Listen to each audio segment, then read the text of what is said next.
Hey beautiful people, watch me make this delicious baked macaroni and cheese dish.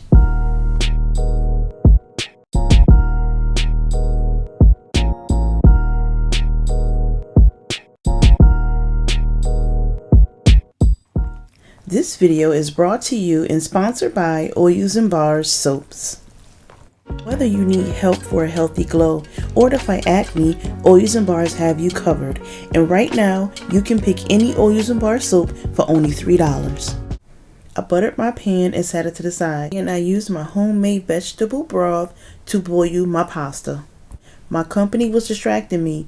I don't have a lot of content for this video. However, in my bowl, I have a little bit of cream cheese and sour cream, and I used canned milk to help make it creamy. Colby Jack cheese, mild cheddar cheese, mozzarella, and my blend of seasonings. You can use any cheese you like. I did not use an egg, but people can use eggs if they like. Hey, I have a question. If you use Velveeta, please comment below why do you choose to use Velveeta cheese. And so if you enjoy watching this video and want to watch more recipes that I upload, be sure to follow, subscribe, comment, and like so that you don't miss future videos. Thank you and God bless.